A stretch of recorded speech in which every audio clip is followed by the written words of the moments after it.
le fils de Tom Hanks est une nouvelle fois au cœur de la polémique. Du haut de ses 30 ans, Chet Hanks est régulièrement accusé d'appropriation culturelle.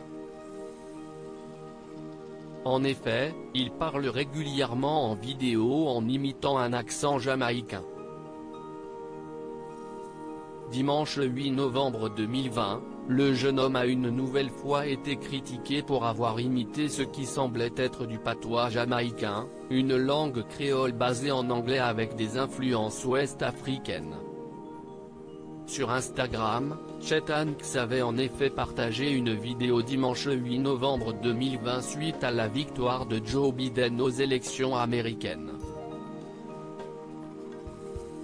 Dans cette dernière, il disait à demi-mot de respecter la défaite de Donald Trump avant de se lancer dans une tirade en empruntant un faux accent jamaïcain. Si Chet Hanks a de l'influence et est suivi par 355 000 personnes sur Instagram, tous ne sont pas en accord avec ses actes ainsi que ses propos.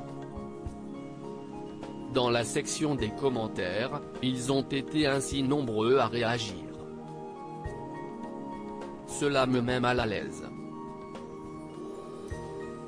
Pourquoi les gens acceptent-ils que les personnes blanches se comportent comme des personnes noires?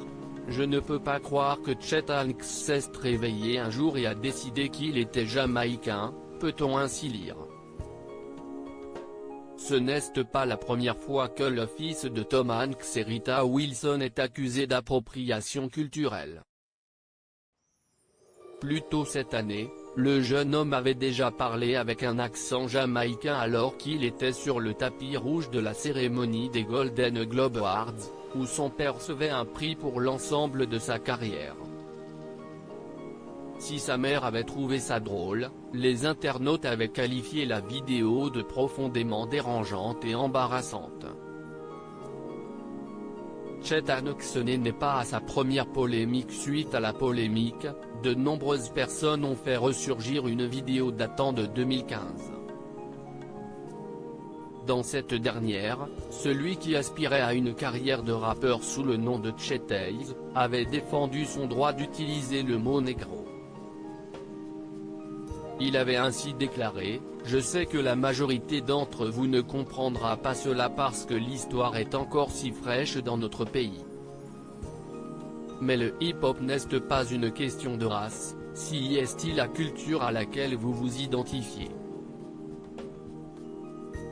Personne ne peut me dire ce que je ne peux pas dire. » En février dernier, le jeune homme avait déjà défendu ses actions en révélant: « Pourquoi sommes-nous si pris par cette idée de vol? Pourquoi sommes-nous si prompts à être en colère et tendus face au flou des communautés raciales, au lieu d'être simplement accueillants à son égard ?»